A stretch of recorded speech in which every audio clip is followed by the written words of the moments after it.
Hello everyone, this is Archana here. Welcome you all to my channel Archana's Math Academy. Let's start with the exercise 12.1. Factorize the following expressions.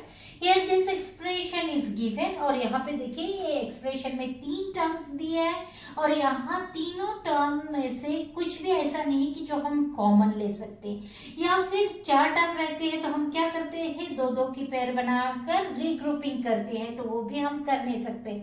तो हम यहाँ पे क्या करेंगे identities use करेंगे। तो जैसे यहाँ पे दोनों इसमें प्लस साइन दिया है तो आप एक आइडेंटिटी पढ़ चुके हैं कि a plus b whole square is equal to a square plus twice a b plus b square.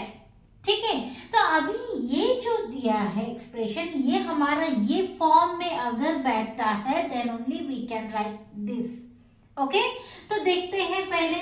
तो अभी यहाँ पे देखिए ए स्क्वायर तो हम लिख सकते हैं कि ए होल स्क्वायर है ना, सेम इट इज प्लस अब मिडिल टर्म रुकते हैं बाद में करते हैं, पहले देखते हैं ये 16 इज गिवन। ये 16 किसका स्क्वायर है आपको पता है कि 4 इंटू 4 इज 16। ठीक है, माने ये क्या स्क्वायर है 4 का स्क्वायर है। So I am writing here this is 4 square. Okay तो अगर मान लेते हैं हम कि हमारा ये कोइंसिडेंटली आपको यहाँ पे देखिए जरूरी नहीं है कि यहाँ पे वेरिएबल ही मिलेगा, नंबर भी मिल सकता है। तो यहाँ कोइंसिडेंटली आपको ये ही मिला है। सो हम यहाँ पे देखते हैं कि a is equal to suppose हम a कंसिडर करते हैं और b इज इक्वल टू हम अगर ये फॉर्म में अगर देखा जाए तो b इज इक्वल टू हमारा हो जाएगा यहाँ पे 4। तो हमें मिडिल टर्म अगर हम ट्वाइस ए बी लिखते हैं तो हमें 8a अगर मिलता है तो हम यहाँ पे ये इस पे आइडेंटिटी इस पे यूज कर सकते हैं। ठीक है, तो देखते हैं ट्वाइस ये है हमारा a ही, तो twice into a, otherwise we will keep in bracket, okay, into a into b, b क्या है 4 तो into 4। अब देखिए 4 to the 8 into a means 8a, yes, तो that means this expression is properly the given same identity। okay, तो हम क्या लिख सकते हैं यहाँ पे क्या है अगर ऐसे दिया है तो हम क्या लिख सकते हैं a plus b whole square. यहाँ पे आपका a है a प्लस b है 4, so a plus b whole square ये हो गया आपका। अब ये होल स्क्वायर है, आपने देखा है कि 4 स्क्वायर को हम 4 इंटू 4 माने वही नंबर को हम 2 बार लिखते हैं। तो यहाँ ये ब्रैकेट का होल स्क्वायर है तो हम फैक्टर्स निकालना है तो कैसे निकालेंगे फिर a plus 4 into a plus 4। Got it here? So these are the factors of this given expression. Now come to the next. Now see in this expression, second sum, यहाँ पे देखिए यहाँ पे माइनस है और यहाँ पे प्लस है, लेकिन ये आइडेंटिटी में तो हमें प्लस ही है तो हम ये आइडेंटिटी यहाँ तो लगा ही नहीं सकते। तो और एक आइडेंटिटी आप पढ़ चुके a minus b whole square is equals to a square minus twice a b plus b square. अब देखिए अगर आपका ये एक्सप्रेशन ये फॉर्म में बैठता है तो हम यहाँ पे फैक्टर्स में a minus b whole square के फॉर्म में लिख सकते हैं। ठीक है, तो यहाँ पे देखिए suppose I am writing here p in bracket p square, same it is as it is, and here we will keep minus and we will leave the place plus 25 is given, so 25 means 5 5s are 25, तो ये क्या हो रहा है 5 square, so we will keep here 5 bracket 5 square। ठीक है, okay, got it?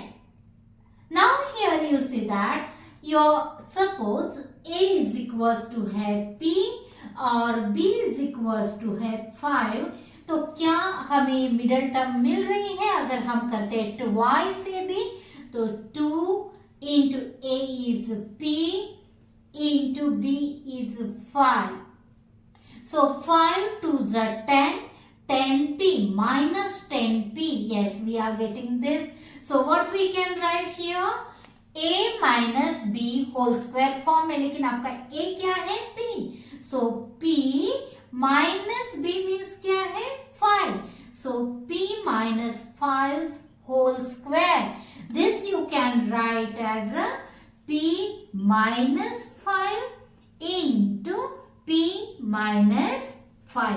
So these are the factors of this expression. Now come to the next. Now third sum, here this expression is given. अब यहाँ पे देखिए दोनों plus sign है, तो हम ये वाला तो आइडेंटिटी यहाँ पे यूज कर ही नहीं सकते, तो हमें देखना है कि ये आइडेंटिटी में ये जो है एक्सप्रेशन आ रहा है कि नहीं।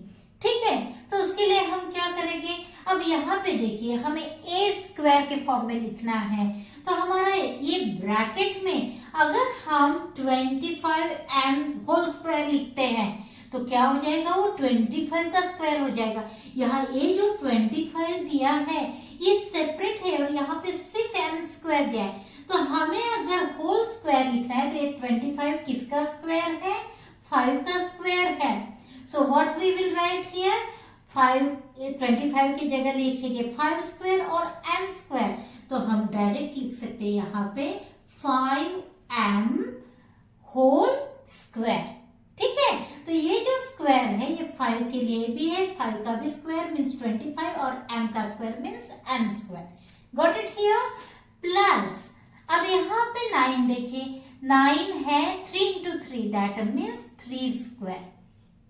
ओके, अब यहाँ पे suppose you are getting here a is equal to क्या मिल रहा है 5m और b इज इक्वल टू मिल रहा है 3।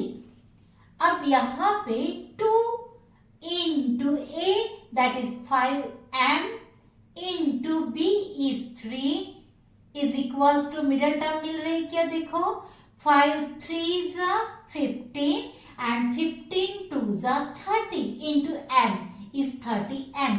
So yes, you are getting this middle term. So what you will get the factor a plus b. तो आपका a क्या है 5m plus b is 3. So 5m plus 3 whole square. So what are the factors? 5m plus 3 into 5m plus 3. Okay. The fourth expression is given this. Okay, तो देखिए डरना नहीं है, ये बड़ा सा दिख रहा but it is very easy. देखिए यहाँ पे दोनों इसमें प्लस साइन है, माने हम कौन सा वाला आइडेंटिटी यूज करेंगे, फर्स्ट वाला। ठीक है, तो यहाँ पे देखिए 49y स्क्वायर, ये 49 किसका स्क्वायर है, 7 into 7 is 49, दैट मीन्स ये क्या है 7 का स्क्वायर है। So what you will write here 49y square, तो कैसे लिखेंगे हम 7y होल स्क्वायर। अब ये ब्रैकेट में दिया है और उसका होल स्क्वायर है, माने ये 7 का स्क्वायर भी है और y का स्क्वायर भी है, तो 7 का स्क्वायर इज 49, y का square is y square means 49y square you will get. ठीक है, प्लस अब मिडिल टर्म छोड़ के हम लिखते हैं नेक्स्ट टर्म, सो प्लस यहाँ पे देखिए आप 36z square, again 36 means 6 into 6, is it? 6 into 6 is 36, that is 6 square. So what you will write here, 6z whole square. Got it here? तो आपको a is equals to 7y मिल रहा है और b is equals to 6z। अब देखिए ये value put करने के बाद ट्वाइस ए बी, अगर आपको मिडिल टर्म मिल रहा तो आप ये डायरेक्ट लिख सकते हैं। ठीक है, तो क्या करेंगे हम, twice into a is 7y into b is 6z। Now यहाँ पे देखिए 2 7s are 14, is it? And 14 6s are 84 into y into z. Is this middle term? Yes. So you can write directly here a plus b whole square. तो आपका a क्या है 7y plus b that is 6z. So 6z whole square. Then you can write here 7y plus 6z into 7y plus 6z. So these are the factors of this expression. So I hope you understood here question 1 to 4 from exercise 12.1. Please like, share and subscribe my channel. Thank you for watching.